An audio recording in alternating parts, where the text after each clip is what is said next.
Whew, relax now, boys. The teller is here for UFC AC. I know I'm a little tardy, but relax, guys. You guys know I will never miss an event here. You guys can always expect these full card prediction videos to come your way, and you could typically expect them earlier. As I mentioned in my recap video for UFC Vegas 89, that's some situations going on here. Nothing major. I'm not trying to whine. I'm sure there's people out here listening to this that are going through a lot more. So sorry if you guys took it that way. Not trying to whine at all. Just kind of being transparent with you guys. And I want to say it means a lot to me. Some of the well wishes I've received from you guys. But again, not that big of a deal, but it does mean a lot to me when I see you guys showing support like that. I hope everything is going great with you guys. And if you guys didn't catch that recap video for UFC Vegas 89, I just have to say it was one of the biggest cards that we've ever had. We profited 10 units on the card. We were one play away from hitting a clean sweep. It was a 1 unit, a stab on a plus 250, a specific method of victory in Ricardo Ramos to get that KO/TKO that almost hit.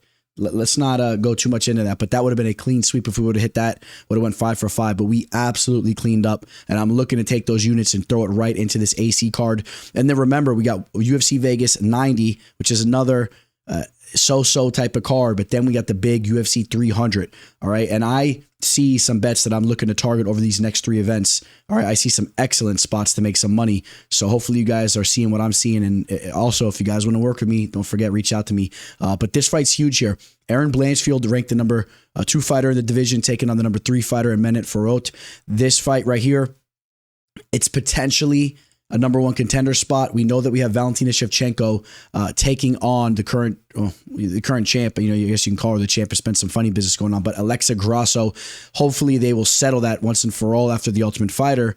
The only X factor is, depending on how things play out, you also have Thug Rose, who just got in the win column in the division. Maybe she gets another fight, and or maybe she gets the winner of this fight. You know, depending on the timing of when the title fight is settled. So just to kind of go over what's going on here, the women's flyweight division is thriving right now. It's very exciting, and you guys know I've been very high on Erin Blanchfield, so I am excited for this fight. Won't keep you guys too much longer. We'll jump into the first fight here in a second. We got timestamps for you guys that just want to jump to specific fights. Please like this video, subscribe to the channel, catch me on all my social media scrolling below. And I want to give a special thanks to somebody who reached out to me and shot me a nice little tip. They wanted my Venmo, and they shot me a tip just for me putting out this type of content. And by no way is that expected, but I want to say it's very much appreciated. And I'll start to put that in my description for any of you guys that want to throw me a little tip or any type of, a little here and there. And that money will strictly go to elevating and evolving this channel. So I appreciate you guys so much, man. You guys really warm my heart out there. I'll tell you what, it's the truth, man. I really appreciate you guys a lot. All right. So with that all being said, let's go jump into the first fight. Welcome to the show. This is the MMA fortune teller. Yeah.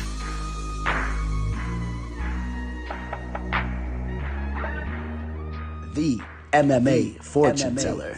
The teller. Kicking the card off, we head over to the bantamweight division, where we got Angel Pacheco, who's making his UFC debut after a fight on Dana White's Contender Series. I've said it before. Actually just talked about it recently as we broke down Danny Silva's fight, which was an underdog play we cashed in on. I mentioned that fight was the most exciting fight that I've ever seen on Dana White's Contender Series. I stand behind that. On the other hand, Caolán Loughran, the former Cage Warriors champion, just made his UFC debut, and he had a very lackluster performance. Not only did he take that L to Taylor Lapilus, but he fought a very boring style throughout that fight. Was constantly trying to grapple Taylor up, and wasn't having a lot of success, and just wasn't really too impressed with the performance from him there. Now, Angel Pacheco, circling back to that performance that he had against Danny Silva, he was landed on quite a bit on the feet, but I think we're starting to see that Danny Silva is a very aggressive and technical boxer. He's going to have success against a lot of fighters in the cage. I'm very high in Danny Silva.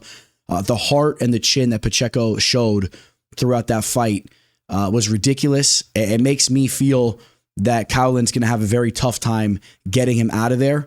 And note this, even though Loughran is a fighter that was going to the grappling very heavily against Lapilus, I mean, he's a fighter that has really had the majority of his victories via KO/EKO.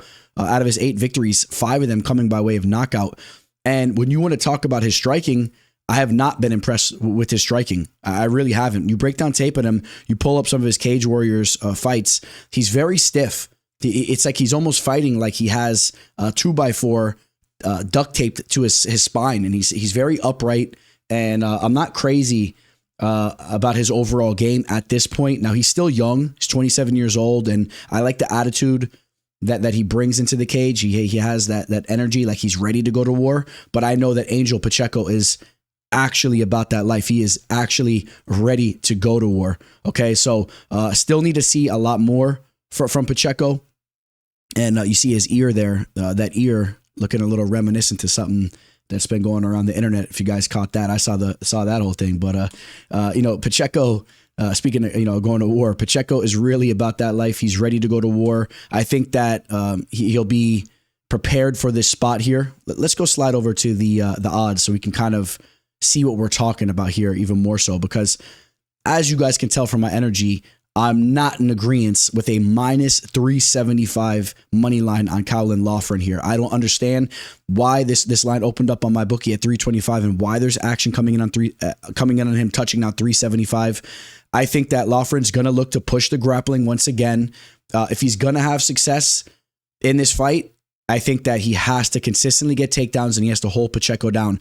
I've pulled up some fight tape on Pacheco where some of his opponents have looked to go that same route against him, and he stuffed those takedowns against the cage, just dropped some damaging shots, reversed them, mounted them, finished them up. Now, the thing you have to note is it was against very low-level competition. Okay, so that's one thing. Pacheco doesn't have a lot of big victories on his resume, so there's a lot of moving parts here. But when you mix the whole thing together, I just don't see how you're getting to this line. So I think the value is definitely on Pacheco here.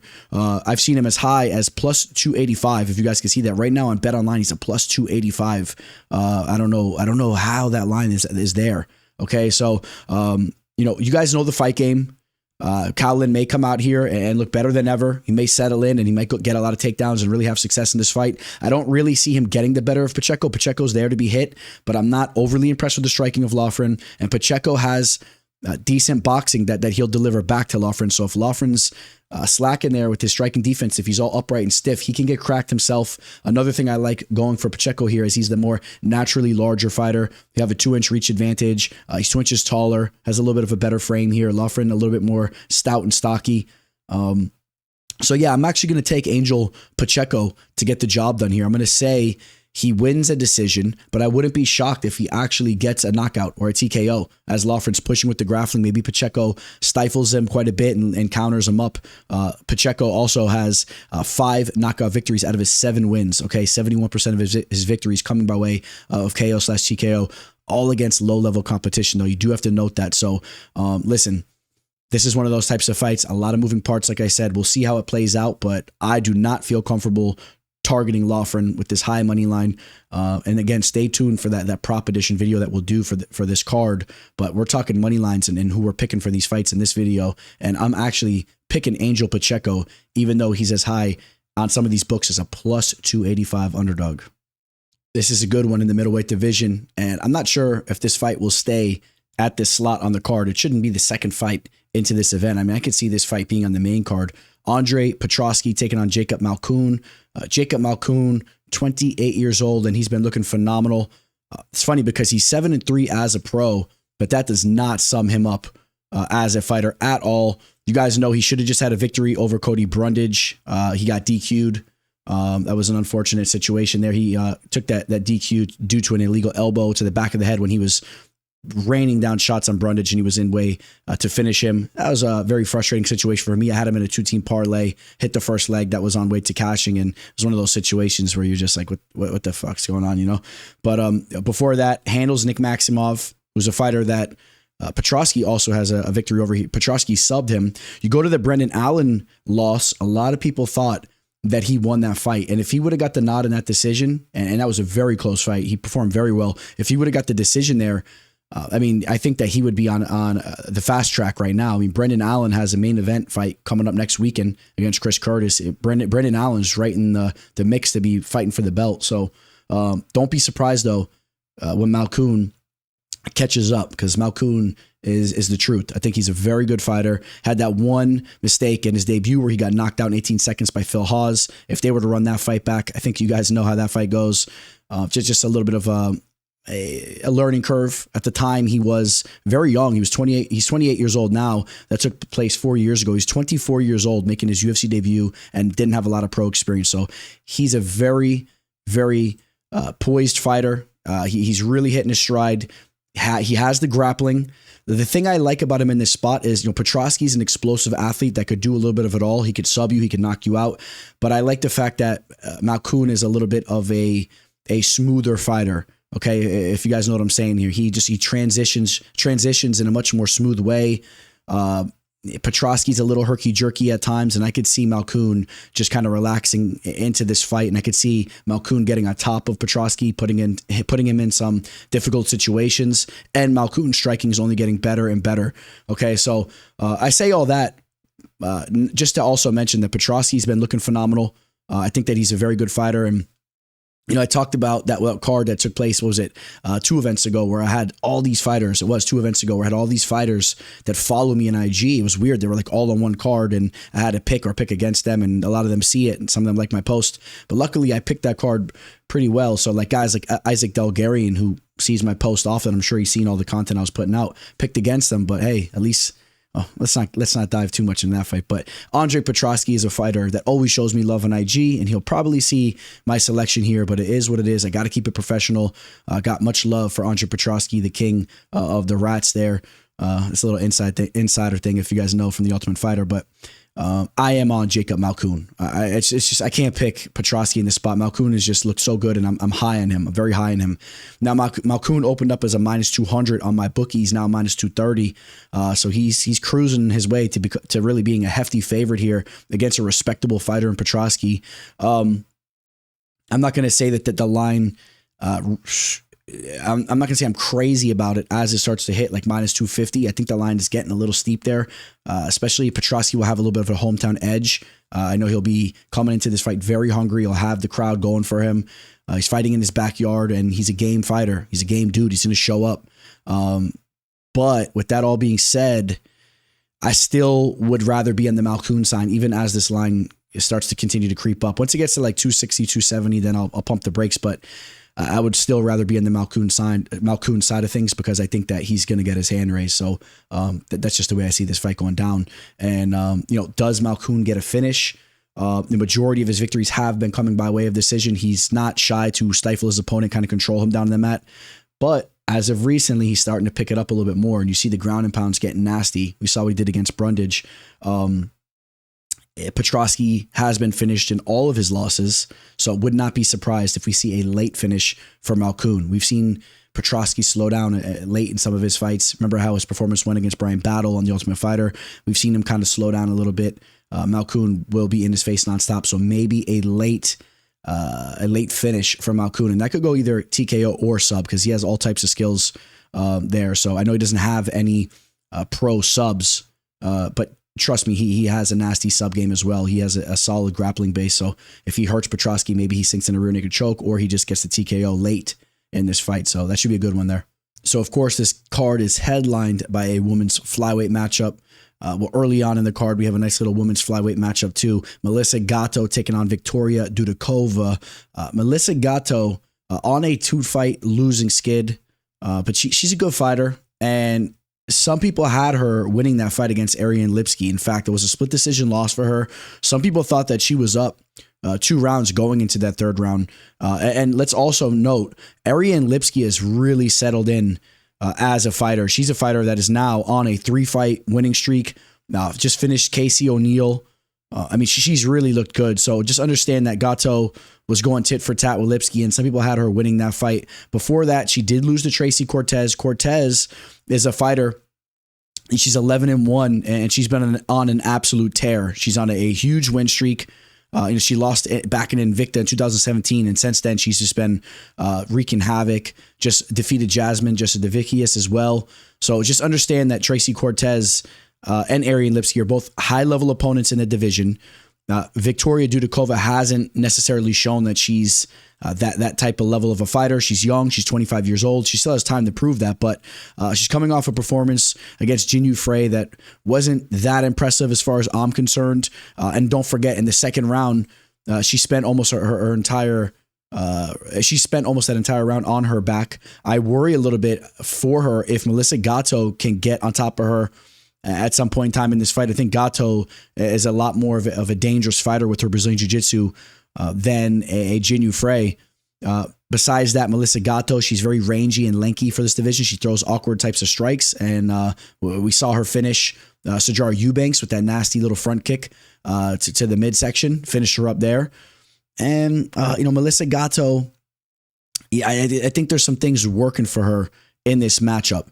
We've seen Dudakova at points in times go out there and try to use her grappling, like against Maria Silva. She used her grappling a little bit to kind of control that fight. I don't think she has that route here. I don't think she can go out there and look to make this a grapple affair. Similarly to what Tracy Cortez did to Gatto, I don't think Dudakova will have the same success there. Now, Dudakova's striking's been looking decent as well. She's a well-rounded fighter.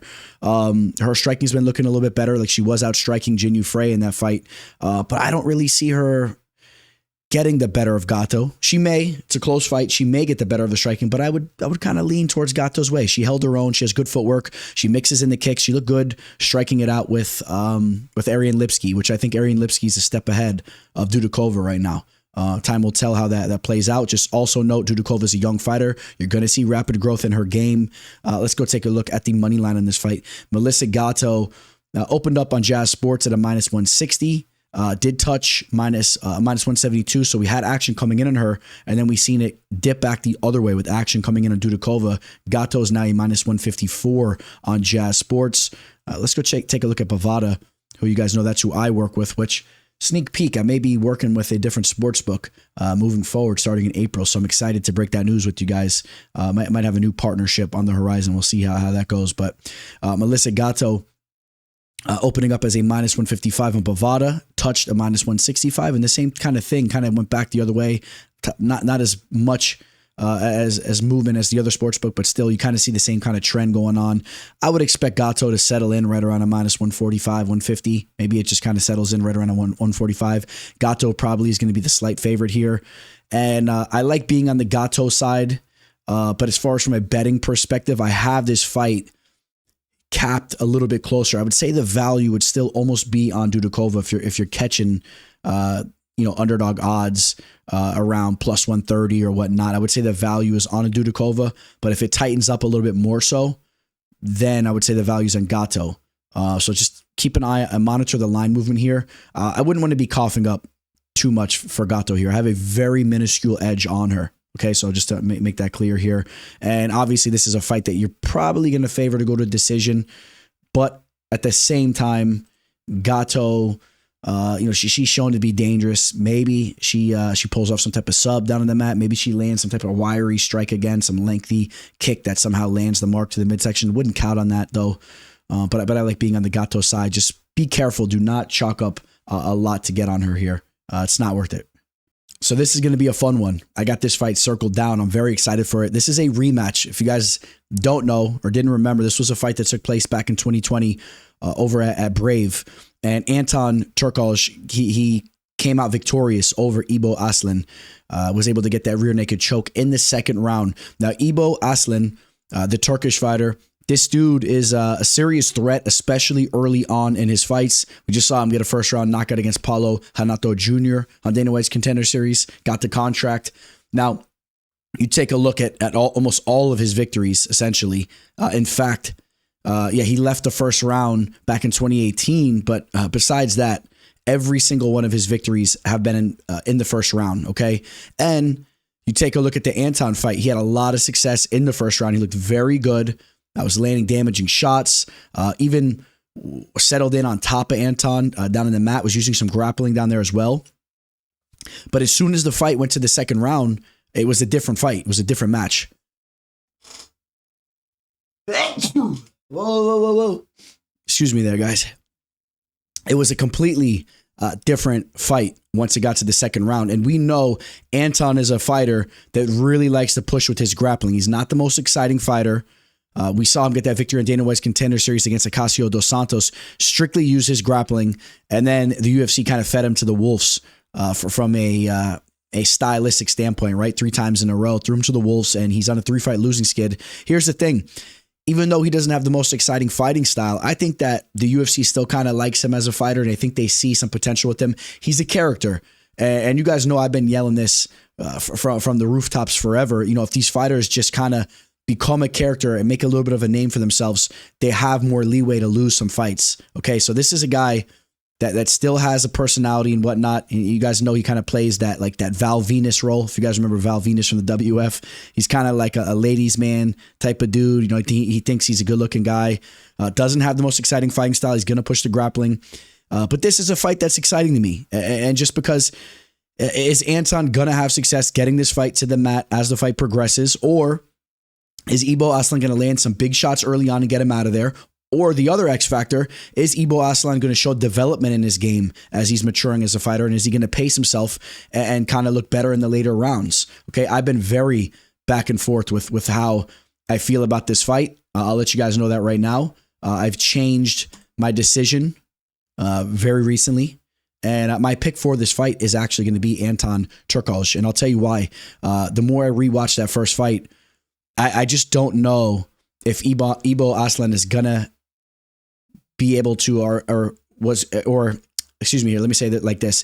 I don't know if Ibo was able to make the adjustments going into this fight that he needed to. I don't know if he has the time to make the adjustments, because Anton is a high-level grappler. He's very comfortable in those types of situations. He's a fighter that will thrive late in fights.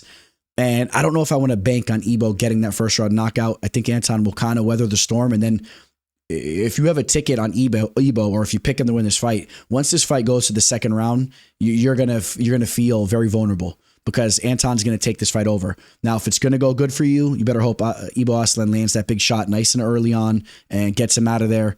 I wouldn't really bank on him having that growth in the later rounds. He's a phenomenal athlete, but Anton, you see Anton over here at Khamzat Chimaev, training with all different types of guys, Alexander Gustafsson, Volkan Ozdemir. He surrounds himself with solid talent in the upper weight divisions. And his strikings is not the best, but he's working on some things too. He's a young fighter, 27 years old. He just needs his fight to make it to the later rounds, and I think he gets another W. And the reason why I said I'm excited for this fight as well, if you didn't know, there was some bad blood. Like Anton got the finish, and he was barking over Ibo Aslan, yelling all types of stuff at him. Ibo's team wasn't happy about it. So there's bad blood going into this fight. Expect to see these guys chirping it up at the stare downs, and I'll be on the Mr. Pleasure Man side of things here, and he's actually a slight underdog on some of these books. We see him at plus 105. He's a plus 102 right now in Bovada. He is the slight underdog, and I feel more comfortable being on his side. Again, this is a guy that's comfortable going later in fights, comfortable with the grappling, and just needs to weather the storm and fight an intelligent fight. And he's kind of an intelligent dude. He has decent IQ in there, so it'll be a fun one. And I will take Anton Turkalj to get a finish. I'm going to say he gets another late submission in the second or third round. Once this fight progresses there, I just don't think that Ibo's cardio will be there. And I think that I could see Anton getting on top of him and getting into a dominant position and cinching up some type of submission. We got Connor Matthews taking on Denis Buzukja, 2 Dana White's Contender Series alumni who had similar situations go on. Both these fighters lost the first time on the show, and they had a chance at redemption where they both prevailed.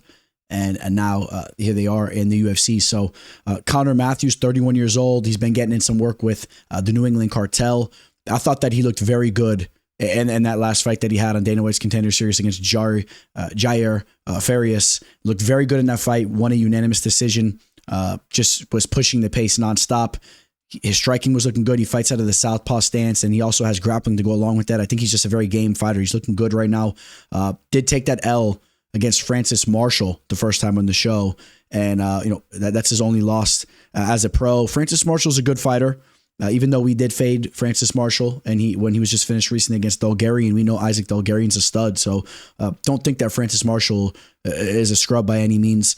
Denis Buzukja is 26 years old, very young. the Sarah Longo product, surrounds himself with great fighters. He's still very young, has a lot of room for growth, coming off 2 losses in a row, both against high-level competition. You guys know we had an official play in Jamall Emmers. Jamall Emmers got him out of there very quickly. Before that, he took a short notice fight against Sean Woodson, one of the more underrated fighters in the division. So just understand that he's had a tough road recently. This is a little bit of a better opportunity for him, potentially. But Connor Matthews, I think that he also is a little bit of a fighter that's kind of being overlooked. I think his skill set is pretty good, and just kind of has like that bland name, Connor Matthews. He lost the first time on Dana White's Contender Series, so people kind of just look at him like, eh. But when you actually watch him in the cage, this is a dude that's very game. He's moving forward. I like his technique. He's a well-rounded fighter, and he's been doing this for a long time. I mean, you see him doing some type of karate combat type thing since a young kid. His grappling's good. This is a career mixed martial artist. You see him over here with Charles Rosa. I'll tell you what, I have a feeling that he's just going to be a little bit sharper technically. Denis Buzukja is a fighter that has good power, but when you watch tape on him, he is a fighter that kind of, he's not the most technical, all right? So sometimes he's winging these big shots and he's pressing, he's aggressive, but he's not the most technical. And I think when Connor is moving moving just a little sharper in there technically, I think he's going to be a step ahead of Denis, whether it's the striking or the grappling. I think he'll just be a little bit more tight with his technique, and that will be the difference. It's a game of inches. He's also a more mature fighter at 31 years old. Even though Denis has more pro experience, being 31, I think he's just a little bit more mentally mature. Denis is still a young dude, 26 years old. I know Denis is very hungry. You also need to take into consideration, Denis was just finished for the first time in his career, finished in the first round. So mentally, how is he feeling going into this fight? I know Connor is game, and he's coming in here looking to press. So I think these guys are going to clash. I like being on the Connor Matthews side here. I'm on Connor Matthews. As I watch tape on both these fighters from the recent fights, I just think that Connor Matthews is moving a little better in there. He is the slight underdog. Once again, I'm giving you guys another dog pick. If you guys follow me on IG, you could very much expect to see that picture of me with that nice blonde mullet blowing in the wind as I'm gazing out of the window. All right, Dog the Bounty Hunter up in here, man. I'm attacking these dogs. Stay tuned and see what plays I'm targeting, and we'll see if we're targeting some of these dogs as official plays. Unless you want to know now, just reach out to me. But I feel more comfortable being on the Connor Matthews side. I think there's more value on a tag that has a plus side next to his name. At the very least, this should be a pick'em. And I would say that actually I would still have Connor Matthews as like a minus 125, 130 favorite here. So value on Connor Matthews. Is he going to get Denis out of there? I know Denis is coming off that first round loss. But before that, he's been a pretty durable fighter within his first 14 professional fights. He's never been finished. And he's been a durable, tough dude. I don't know if Connor gets him out of there. Connor's been more of a guy that likes to get submissions. I don't know if he's going to land a big shot in this fight. I'd probably lean more towards a decision for Connor Matthews in this spot here. Two solid fighters here. Julio Arce taking on Herbert Burns. Herbert Burns, the brother of Gilbert Burns. Funny story, I haven't brought this up for a long time, but one of my best friends back in the day, a dude I used to rent a room out in this house that I used to have back in the day. I had this crazy party house, bro. I used to rent all these rooms out to all my boys. It was one of the best days of my life. But one of my boys, when he moved in with me, before that, he was renting a room with another person. And Herbert Burns was dating or hanging out with some girl that was living in that house or whatnot. So it's kind of funny because Herbert Burns used to kind of come around that way. My boy used to brush shoulders with him a little bit. And I remember him asking me, hey, this dude named Herbert Burns? And, he wasn't really established back then. This was before his Dana White's Contender Series fight. And, but still, I knew of him, of course, from Gilbert Burns and whatnot. You know the names. And he's a very dangerous fighter. He's been going through it as of recently, running through some turbulence. He's on a 2-fight losing skid. Was finished against Bill Algeo and Daniel Pineda. So obviously he's not looking that good as of recently. The other issue is that he's getting up there in age at 36 years old. Julio Arce is a fighter that's getting up there in age as well. He's 34 years old. And it's funny because Julio Arce has had such a different career path, I think you could say, than a guy I like to compare him to in Dan Ige, because they look so much alike. They're doppelgangers, and they fought each other way back in the day. If you remember that fight, I thought it was so interesting seeing them squared up because they looked identical to me. And Julio Arce got the better of that fight.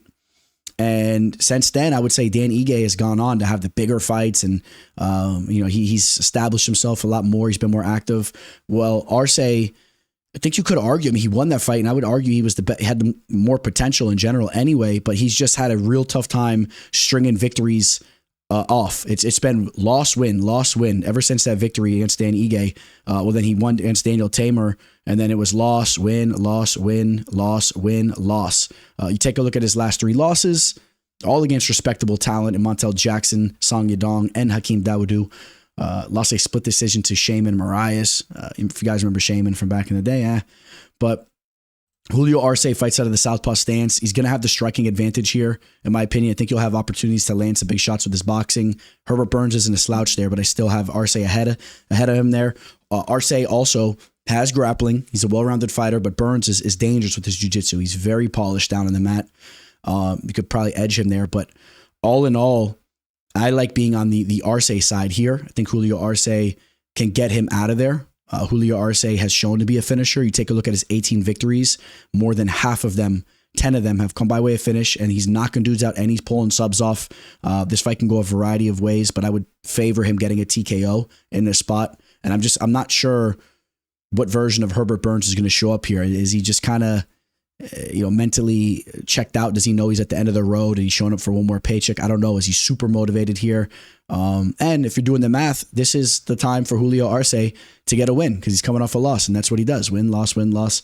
Obviously I don't believe in that type of stuff, but I do have Julio Arce winning this fight. Now, he opened up as a minus 600 on my book. He's now minus 475. We've seen a very similar trend in all these sports books. It makes perfect sense because he should not be that big of a favorite. A minus 600? No, he's not. He's not a minus 600 against a Herbert Burns, who's a dangerous fighter in his own right. Okay, so even the minus 475 line is a little ridiculous for my liking. That line needs to continue to come down. The value is on Herbert Burns here from what I'm seeing, even though I'm not picking him to win this fight. I think Arce should maybe be like a minus 375, minus 350. I think that's more reasonable. So if you want to play the odds there, but be careful just because Herbert Burns has been so trustworthy. So it's up to you if you want to, take a risk on a big underdog and try to get some value there. But Arce will have the footwork down, the boxing will be crisp, and he'll probably land some shots that will get Herbert Burns out of there. I have Julio Arce getting an earlier knockout first or second round. You got some ranked action going on in the strawweight division. The number 5th ranked fighter, Virna Jandiroba, taking on the number 10th ranked fighter, Lupita Godinez. How about Virna Jandiroba really carving out a successful UFC career under the radar now? She's 19-3 as a pro. She's been just handling business. She's had a couple losses, all against respectable talent, and in the meantime, she's just going out there getting W's. She's on a 2-fight winning streak, defeating Angela Hill and Marina Rodriguez.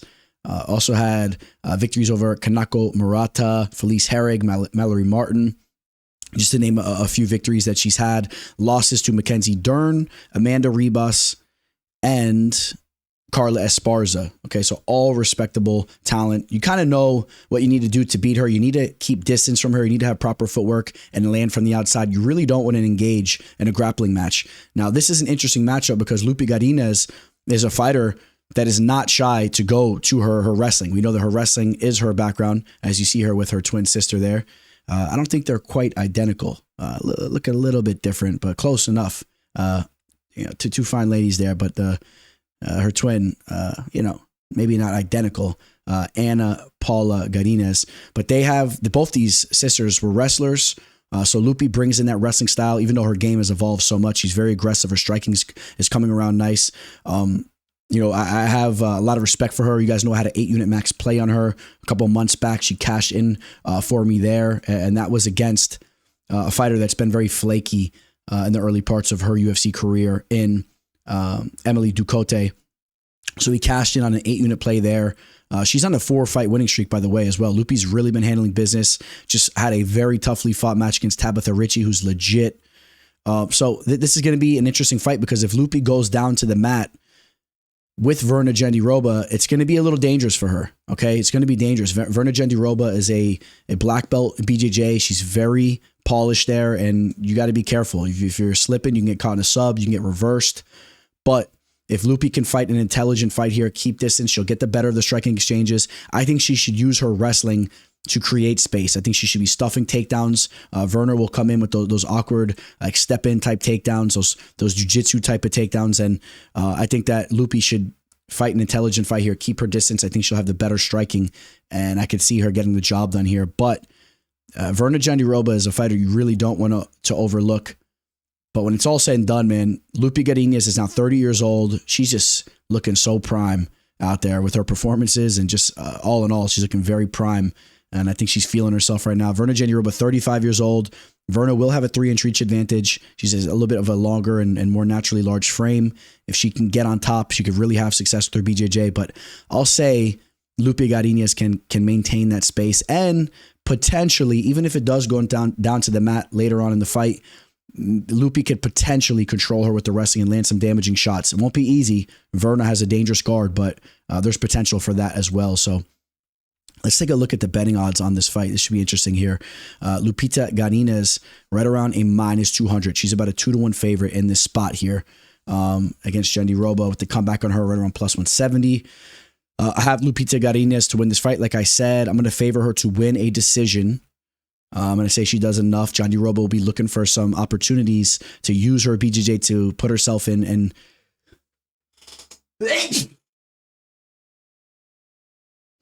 oh, sorry guys. I don't know why this random sneeze just comes out once in a while.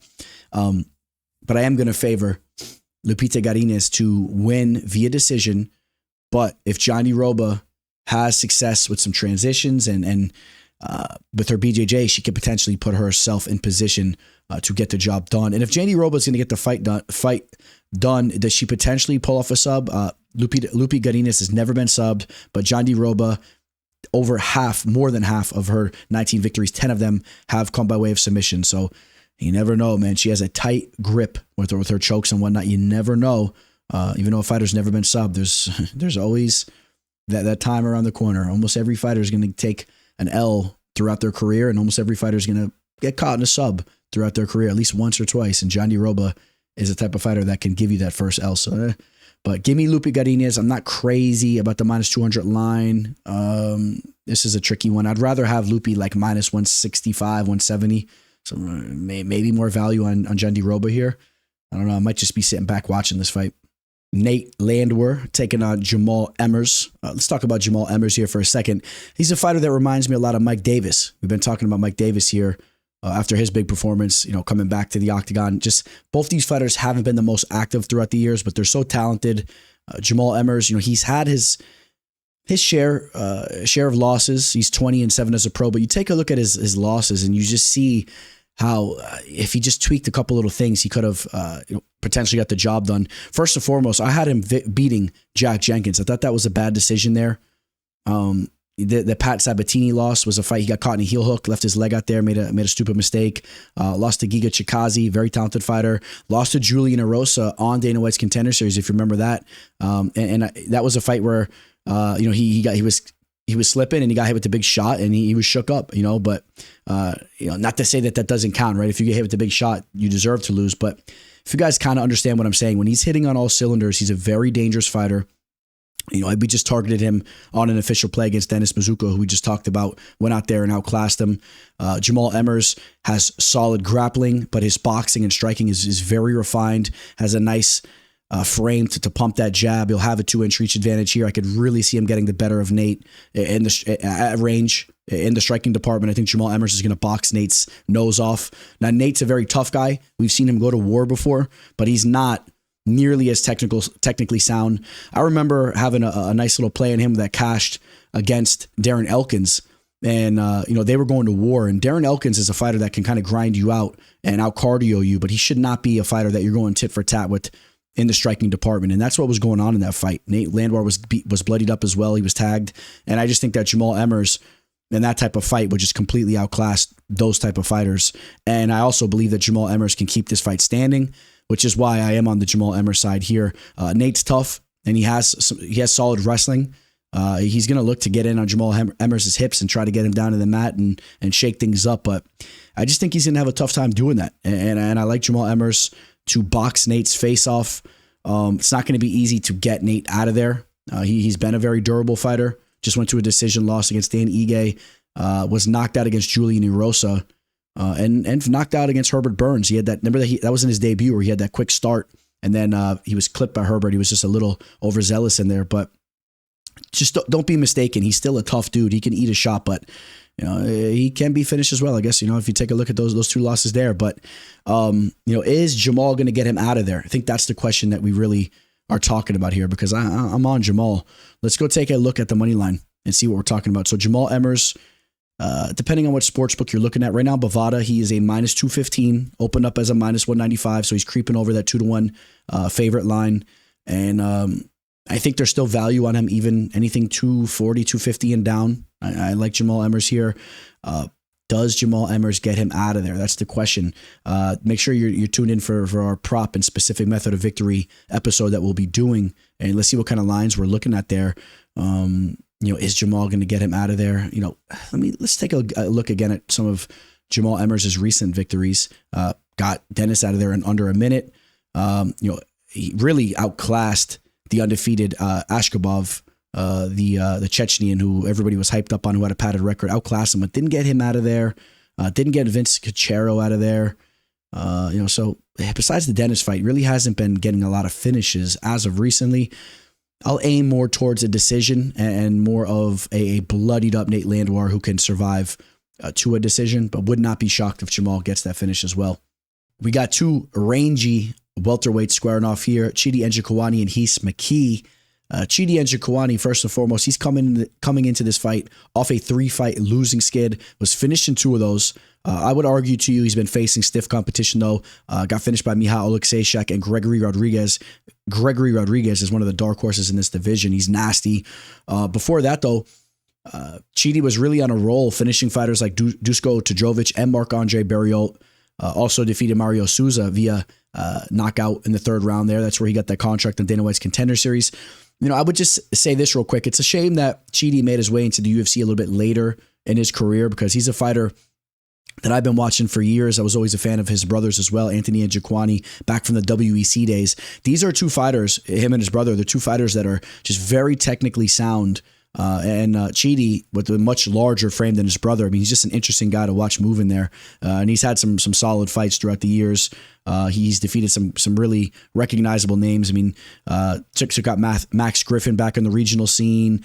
Ricky Rainey, Andre Fiallo, he knocked him out. Had a victory over Melvin Gillard. That was kind of his coming out party at the time over in Bellator. People started to take note. If you remember Melvin Gillard back in the day.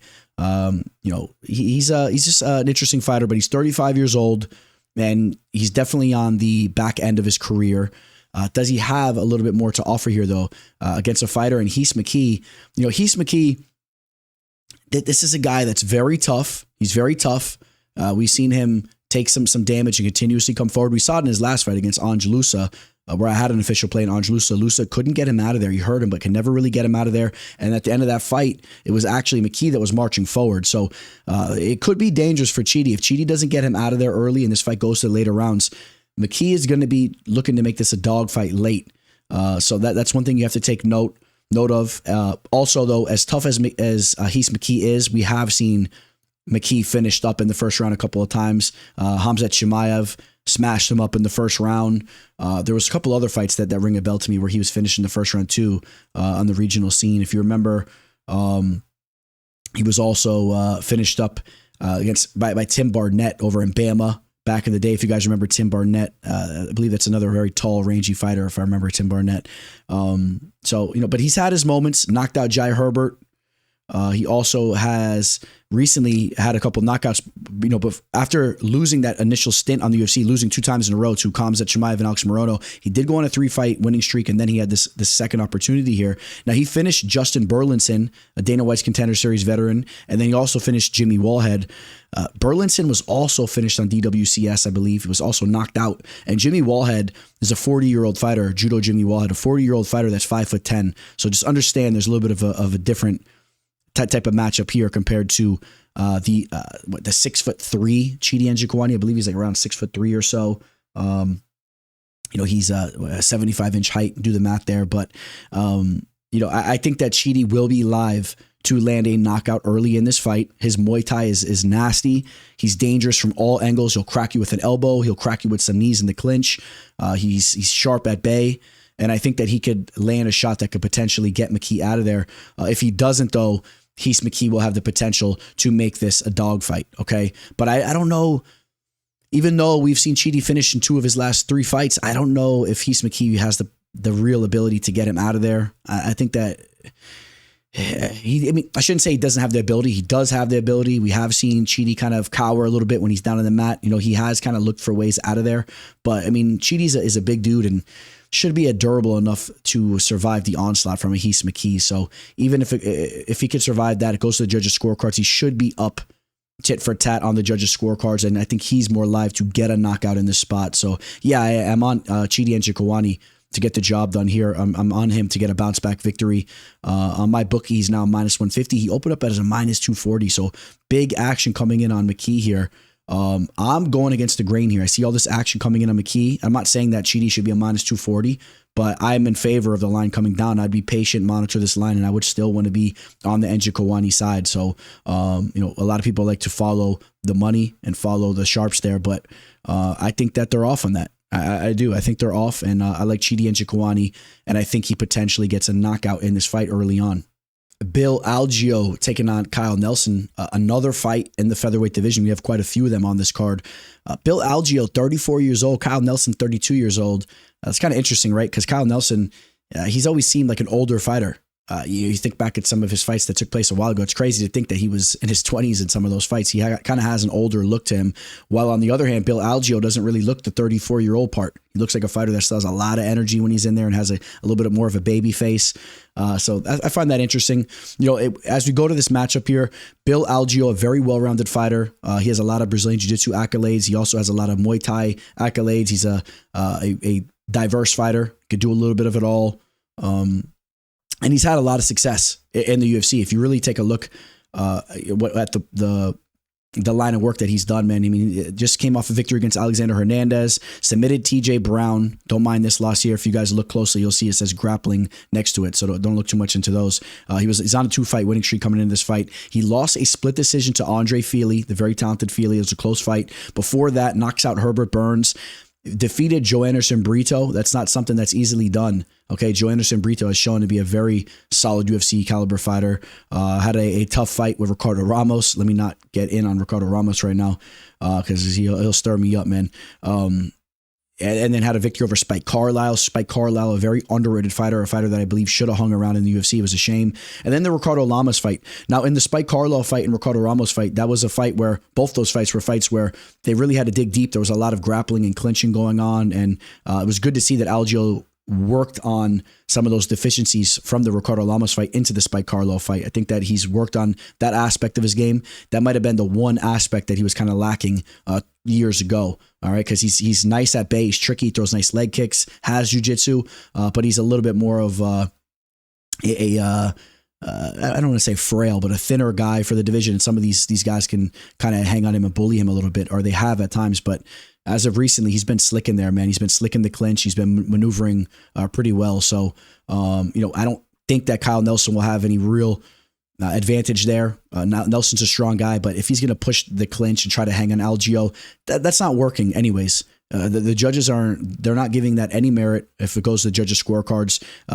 Kyle Nelson could try to clinch him up and hold him against the cage for a while. And if Algeo just spins off and lands a couple nice strikes at range, I mean, he's going to win the rounds anyway. Okay, so also note, though, Kyle Nelson, I'm not saying that's strictly what Kyle Nelson looks to do. Kyle Nelson throws some heavy leg kicks, and he does have power in his hands. All right, so, you got to run the clock back to when he had that big knockout victory against Marco Polo Reyes in the first round. He showcased his power. Besides that, though, we'll cruise away up to what he's been doing recently. But besides that, around that time, this is a fighter that was really lucky to get another opportunity in the UFC because he lost at one little point in time here. He lost 4 of 5 fights and really should have lost the Doo Ho Choi fight. If you remember, he went to a draw, but that was a fight he really was on the bad end of the stick, if you ask me. But, there was something going on with the judges' scorecards when I was a 10-8 and went to a draw. But that was a fight he was a step behind. And then now he gets this other opportunity, luckily for him, and he's on a 2-fight winning streak. It's crazy, right? It's crazy how things can go for some of these fighters. Defeated Blake Bilder. Not high in Blake Bilder. You guys know Blake. If you don't really need me to describe his fighting style. Now, the Fernando Padilla fight, that one stood out to me because I'm high in Fernando, and you guys know I had an official play in Fernando. Did not cash there, obviously. And Fernando, you saw why I targeted him. This dude's talented. You saw what he did just this past weekend. He's a stud, but Kyle Nelson was able to stifle him using his strength, using his footwork and his kind of high fight IQ. Kyle Nelson's game in there. He's game.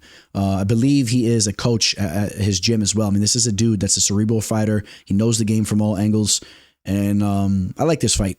But let's cut to the chase here. I do believe that Bill Algeo will be a step ahead of Kyle Nelson. I think he'll just be a little bit more nimble with his movement. He'll be a little bit more athletic and just kind of land the mark a bit more. He'll outpoint Kyle Nelson. As Kyle Nelson's a little bit more stiff and he'll look to land those power shots, I think Bill Algeo, with his high fight IQ, he could also match Kyle Nelson's high fight IQ, and it'll be a little bit of a chess match. But Bill Algeo's athleticism and footwork, I think he can outpoint Kyle Nelson. I'm not sure if Bill Algeo is going to find a finish here. We have seen Kyle Nelson finish in some of his more recent losses. It's not like he's an extremely durable fighter. We saw him finished up by Billy Q, got knocked out there, was submitted by Matt Sales, which Matt Sales is more of a boxer. If you run the tape back on that fight, that was an interesting one there. Diego Ferreira also knocked him out there. So, Bill Algeo is potentially live to land a knockout, although I don't know. I kind of lean towards decision. I know he submitted TJ Brown, but he was coming off a decision victory against Alexander Hernandez, who's been getting finished by a lot of fighters as of recently. I remember he knocked out Herbert Burns, but there's potential for a finish, but something tells me that Algeo outpoints him in this fight. I don't know why I'm kind of sensing a decision victory for Bill Algeo there. Bill Algeo is a minus 225 on Bovada right now. Actually, just moved very recently, within the updated 43 minutes ago. So some very recent line movement. He was just a 235 or 225. Now he's a 250 favorite. So action coming in on Bill Algeo as we speak. Opened up as a minus 195. Not crazy, but the minus 250 line. I like Bill Algeo. If I were to be targeting Algeo, I would like him more under 200. I would like him 195 and down. So I believe there could be more value on a Kyle Nelson line here. If you're grabbing it at plus 190, plus 185, if he's actually now a plus 200 with the recent line movement, I think you got to say there's a little bit more value on the Nelson. Remember now, even though Nelson has that old look to him, he's 32 years old and he's settling into the UFC right now. So he's going to feel comfortable in there. He's going to be very motivated to go out here and get another W, go on a 3-fight winning streak. And he's a fighter that at his age, he's peaking. All right. So all those losses he's taken throughout the years, he's learned from those losses, and he's going to be the most dangerous version of himself. But I still think Bill Algeo will be a step ahead. Here we go. Cedriques Dumas potentially being fed to the piranhas here. Nursulton Ruziboyev. This is a fighter that bursted on the scene in his UFC debut in his last fight, right? I think in my opinion, he proved that he's not just some fighter coming into the UFC with a solid record, that a solid win-to-loss ratio, but it's padded. I mean, the performance he had against Bruno Ferreira, finishing him in the first round, that was big time. Bruno bounces back from that fight with another knockout victory, showing how dangerous he is. So, I mean, that was a big victory there. And besides that, Nursulton is a fighter that seems to be very well-rounded. He can grapple, he could strike, he could do a bit of it all, comes in phenomenal shape. Dude's a stud, okay? So I'm going to let you know right now, I'm obviously in on him. I think he's the truth. I think he's going to have a nice career here. Now, he's been an absolute fight finisher. If you take a look at the ratio of his wins, losses, and per decision, now you're going to see, I guess, 8 knockouts, 16 subs. If you take a look at all his recorded method of victories, you're going to see 11 unknown types of victories. No matter if you're looking on Tapology or wherever you're looking, a lot of those were in the regional scene or in his regional area. Some of those taking place in the Kazakhstan and whatnot. He is a fighter that fights out of, I believe, Uzbekistan. He does fight out of Uzbekistan, but he had a lot of fights over in Kazakhstan and whatnot. I would be willing to bet a lot of those victories were via finish. This guy is a fight finisher, so even though they're not recorded, he's a fight finisher. That's what he does. All right, Cedriques Dumas, has only taken one loss, and it's been by way of a finish. He got submitted by Josh Fremd, bounced back with a very weird fight over Cody Brundage. Let's not even talk about that fight. That was a very weird fight from Cody Brundage. Cody Brundage is a very up and down type of fighter. You never know what version you're getting from him, which we'll see him against the sport's biggest prospect of all time, I would say, in Bo Nickel. And then he bounced back with another victory after that against Abu Azatar. So Sed's been looking pretty good as of recently. He has a nice frame. He's a good athlete. But he'll have a 3-inch reach advantage here. But I see Razaboyev just doing what he wants in this fight. If he wants to strike with Dumas, I think he gets the better of the striking. If he wants to close the distance, which I think is where he should go, I think he should look to use his grappling and just outclass Dumas here. I see Razaboyev getting a finish in this fight. I do. Like I said, he's a fight finisher. I don't know if he's going to knock Dumas out or TKO him down in the mat, or if he's going to pull off a sub. I'm kind of favoring a sub. Maybe he just really puts it on Dumas, and Dumas looks for a way out of there. But again, I will be very clear. I think that Nursulton Razaboyev is the real deal. And I think he's going to make some noise in this middleweight division as time continues on. So let's take a look at the betting line for this fight, where Nursulton Razaboyev is now a minus 270, open as a minus 350, touch 375 in my book. He's now 270. So people putting some respect on Dumas' name here. Like I said, I've looked to fade Dumas before, and it bit me in the butt in that Brundage fight. I don't know if I mentioned I did have a little play on Brundage there, and hence the reason why I didn't really want to talk about it too much. But I'm still not completely sold on Dumas. I know he's on a 2-fight winning streak. I'm not completely sold on him. He had a nice victory on Dana White's Contender Series as well. He's a game dude, but Razaboyev is going to be a step ahead. This dude's a different type of professional mixed martial artist, in my opinion. I'll take Razaboyev by finish. I got a very quick commercial break coming for you guys, and I'll try to make it entertaining as well. I'll just throw a couple things your guys' way. Listen, if you're looking to work with me for my official plays, do not hesitate to reach out to me, whether it's email, IG, or Twitter, all that scrolling below. Shoot me a message. I'll give you my pricing. If you don't want to cough up any money and you want to just get my plays for free, you can sign up to bovada.lv to that sports book. If you sign up through my referral link, reach out to me. I'll give you that link. If you sign up, I will give you a month free. A month package free there for my official play. So put that all out there. And then also, why are you not following me in IG already? All right. At MMA Fortune Teller _.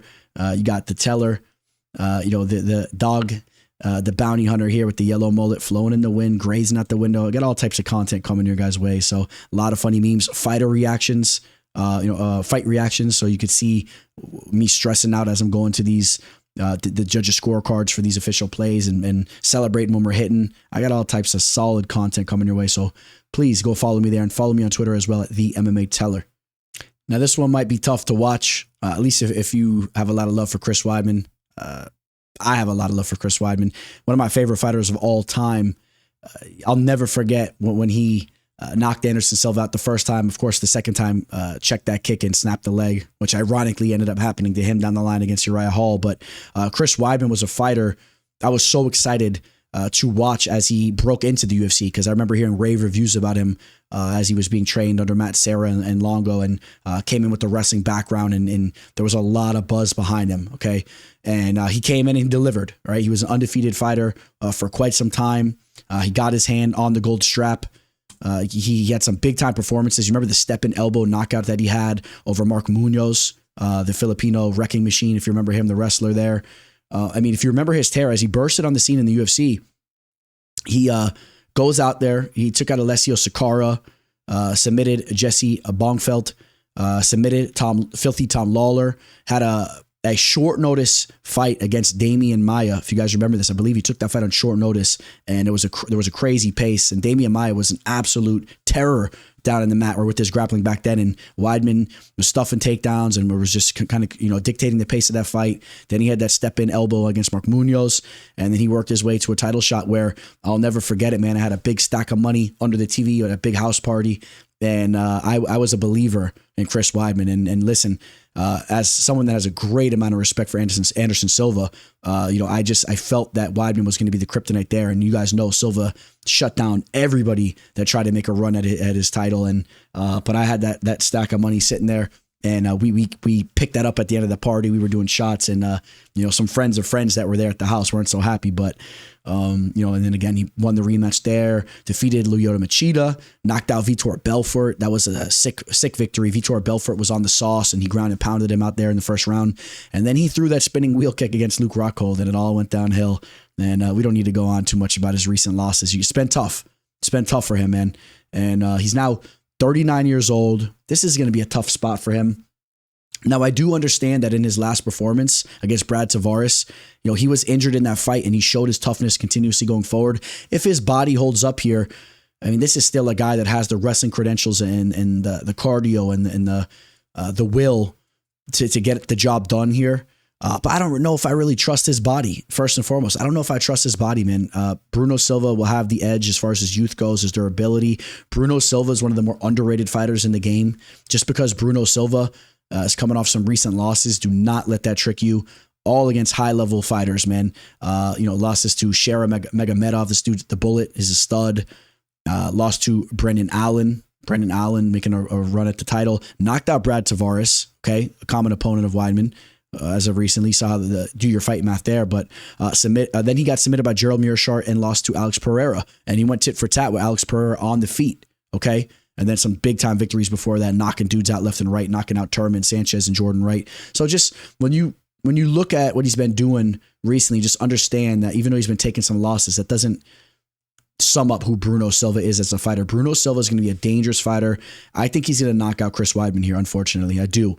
And I think there's a possibility Weidman could break him and use the wrestling and control this fight late, but I see Bruno Silva landing big shots on a stiffer, older Chris Weidman, and I think this would probably be the last time we see Chris Weidman in the cage. All right, so I would love to see Chris Weidman get a W here, but I think Bruno Silva is going to knock him out. That's what I'm seeing here. So that's a prop bet we'll be talking about in that prop edition that will come out later in the week. As we take a look at the money line, though, Bruno Silva is a minus 275 right now. Where on some books, though, he's as high as a minus 325. On my book, he's a minus 325. So he's a big-time favorite. I think it's understandable. Some people may look for that dog value on the legend. It's just, I would probably advise you not to. I don't know. I mean, if I have to give you guys a decision one way or the other, I got to sit here, and I know some of you guys want that hard advice. I would say stay away from taking the value on Weidman. I just think that Silva is going to knock him out in this fight. Here we go. Let's hit up the co-main event. We got Vicente Luque taking on Joaquin Buckley. This is a huge fight for Buckley. Buckley is looking to crack his way in to the top 15 of the welterweight division here. Not even 30 years old yet. Still has a lot of time to make a run in this division.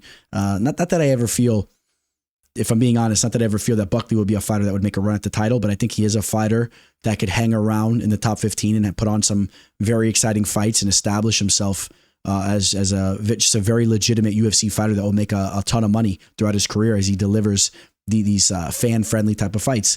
Vicente Luque is a fighter that's already been doing that for years. And I could also say Buckley's been doing that for quite a while now too. But Vicente Luque, just 32 years old, which is kind of interesting because I think he's really a fighter that has the wear and tear of a 34, 35-year-old. And we see it starting to catch up with them. We saw it in the Bilal Muhammad fight and the Jeff Neal fight. He looked a little slow in that Muhammad fight. Was getting taken down a lot. Was knocked out by Jeff Neal in the third round. But you know what? Since that knockout from Jeff Neal, he did take a good amount of time off and took no damage in the RDA fight. And so since that knockout, we're a couple months away from it being about 2 years ago. I think it's been over a year and a half. So that's good. I think that he's rested up, and I'm willing to bet that he's been intelligent in the gym, not taking any type of damage. He's been resting his body and resting his chin, and I think that's a good thing for him. I think that's a good thing for him. Now, don't get it twisted. I mean, Buckley has the potential to knock him out without a doubt. And Luque, we talked about Chidi and Njokuani before. Luque is a similar fighter in the sense that he's extremely technical. He moves so well in there, and his body's always in the right place, defensively and everything. But he's just a little slow at times. And sometimes you guys know what I'm talking about, where you have those fighters that are like more technical, but then the other fighter is kind of just a little bit more athletic, and maybe their hands are a little lower at times, but they're just a little bit more athletic, and they get away with it, and they could crack the more technical fighter. We've seen that from Luque. We've seen Luque hurt before, but tit for tat, Luque will be the more technical fighter here.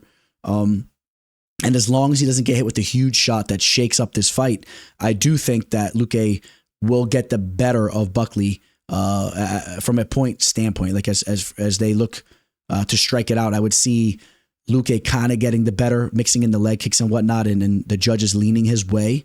Another X factor is Buckley's a fighter that has good takedown defense. We saw Albert Duryov looking to go that route recently and not having any type of success. He's posted a 65% takedown defensive rate, but Luque has really been showing to have been working on his grappling, and I think that the fight he had against Bilal Muhammad really lit that fire under him. What he did to RDA was pretty impressive, just ripping takedowns left and right throughout that fight. I could see him potentially sneaking in some takedowns here. It won't be easy, but he might be just the more well-rounded, polished fighter here. I love who he surrounds himself with over at Team Killcliff.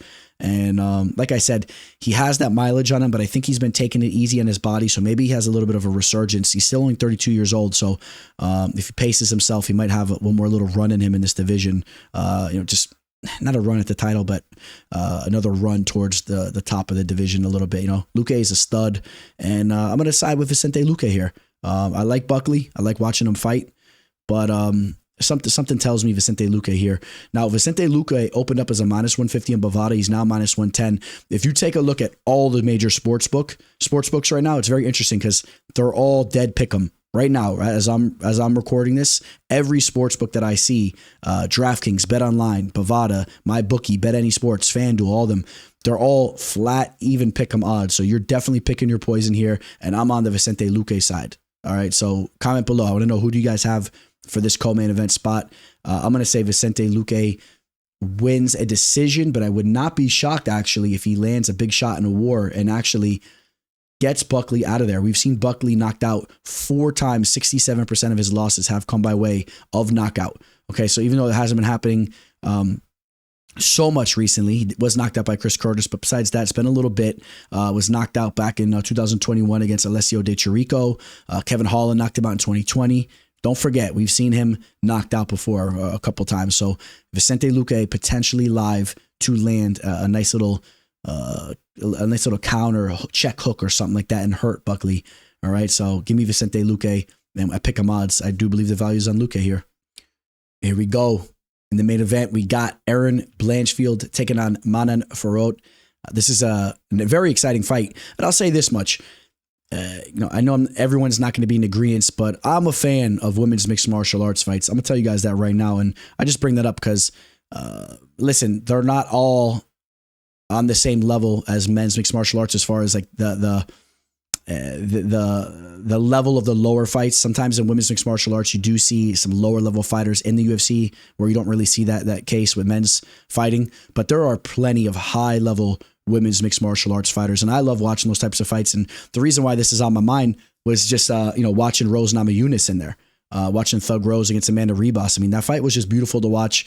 Sometimes I know, I know dudes or whatnot, casually we talk at the bar, meet people at the bar, and they're watching the fights and they're like, oh, it skeeves me out to watch a woman fight. I don't get it. It just doesn't do that to me at all. I think it's just another interesting way to watch fights. I'm a huge fight fan, and I love to watch all different types of fights. Smaller guys, big guys. I like to watch females fight. I mean, I like to watch everything fight. So I love watching high-level women's mixed martial arts in particularly, and that's what this is here. Erin Blanchfield, you guys know, I've been saying that she is the absolute truth for a while now. She's a stud. I really feel like I discovered her potential, or she really woke me up with that performance that she had against Miranda Maverick, where she came in as a huge underdog and just ragdolled Miranda Maverick, because I know Miranda Maverick's the truth, and what she did to her, that really showed that. And then after that, it's just, submitting JJ Aldrich, Molly McCann, Jessica Andrade, defeating Taylor Santos. I mean, she's the truth. She's just 24 years old. Imagine what she's going to look like when she's 28 with that gold strap on her shoulder there. And not to say she needs to wait that long to get the gold strap, because a win here and she could have the gold strap on her shoulder by the time she's 25. But I'm just saying, by the time she's 28, she most certainly should have that gold strap around her shoulder and should be the reigning champ. Manon Fiorot, very exciting fighter to watch. Beautiful striking. A little bit of an older fighter, 34 years old, even though she just has 12 pro fights. She's not going to have as much more time in the game as an Erin Blanchfield, but Manon Fiorot is peaking right now. She's looked great. just went out there and did what she did against Rose Namajunas and Caitlin Chookagian, and then Jennifer Maia, and then Mayra Bueno Silva, and then Tabitha Ricci. When you take a look at those 5 fights, you understand that that's a nice little hit list right there, okay? Especially after just seeing what Rose Namajunas did. I mean, Rose is the truth, and Manon's the real deal. Her striking is going to be potentially a problem for Erin Blanchfield here, but Erin is a girl that knows how to close the distance. She has a similar style to a Khabib, I would say. I mean, this is a girl that's she can use her striking because fighters are so worried about being taken down by her and controlled down in the mat that she kind of sets up her striking through the threat of her grappling. And when she gets you down the mat, I mean, she'll maul you. And she just kind of reminds me of a Khabib. She has like a similar stature with her movements. If you guys know what I'm talking about, a little Humpty Dumpty syndrome going on there. We can add that to the list, little Humpty Dumpty syndrome. But Erin Blanchfield, she's the truth. And you guys know I'm rolling with Erin here. You guys know that. But if Erin struggles to get takedowns, this could be a fight that potentially gives her some problems here. Manon Fiorot has some real polished striking. But all in all, I'm just not worried about it. I'm on the Erin Blanchfield side, and I've seen some people riding with Manon here, and people saying the value's in her, but I'm rolling with my girl here, who's right now, she's a -195 favorite. She opened as a -140 back March 19th. We've seen that action coming in on her. Maybe you see some action bounce back on Manon. You can get Blanchfield at a better line, kind of monitor that line. But I'm still on Erin, and anything -200 and back, I like being on the Erin side. I just think that she's going to be game, and she's going to show up, and she's going to get the job done. I think she's going to close the distance, and she has 5 rounds to work, and she'll push the pace here. So give me Erin Blanchfield. And then after she gets this victory, what's next for her? We got to see the time frame with Valentina Shevchenko taking on Grasso, and that fight where they'll finally hopefully settle all that. And then you also have Rose Namajunas and Macy Barber kind of in the mix. I think Macy Barber just had some surgery due to some infection. So who knows what's to happen next for Erin Blanchfield or the winner of this fight. But I'm on Blanchfield here. And comment below, who do you guys have in this fight? All right, guys, that's going to wrap up UFC AC. Gotta leave you guys with some parting words. I got some fitting parting words. You guys know I got a great sense of humor, and it's very hard to get under my skin. If you didn't know that, you know that now. It's practically impossible to get under my skin. It's just the way I roll. It's the way I grew up. I grew up in a circle where we bust balls to the fullest. So I'll let you know that right now. But on IG, so I was teasing a comment where Paul Daly sucker punched Josh Koscheck, and I was kind of poking fun under that post saying, I was watching that at the bars. I was getting crunk. All right, make sure we emphasize crunk. I was getting crunk with the boys. A lot of you guys were getting your diapers changed, and it was just kind of poking fun. But dude, that comment got like hundreds of comments under it, and I could tell people were actually really upset about it, and it really was annoying people. I guess they don't really understand the humor there. And a lot of them were calling me old, congratulations, that makes you old or whatever. Listen, I ain't that old, first off. And then second off, I know I look good for my age, and I always will look good for my age because I take care of myself and I got good genetics.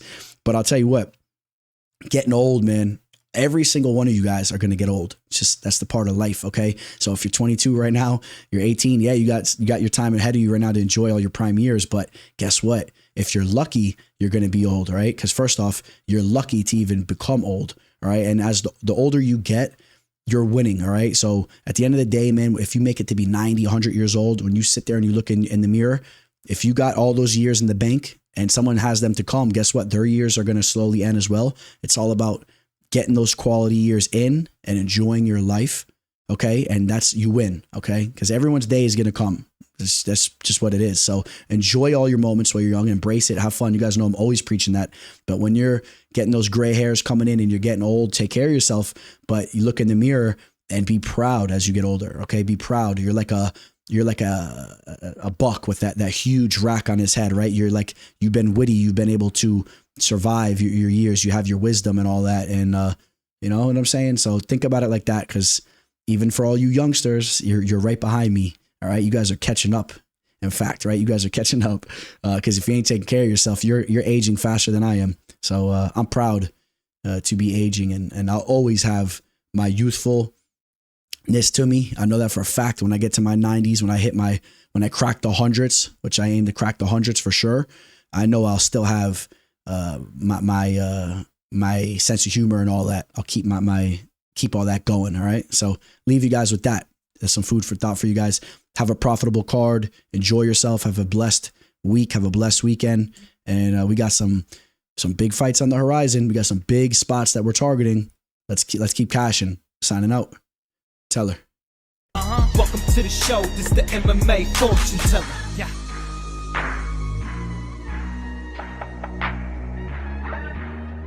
The MMA fortune teller. The teller.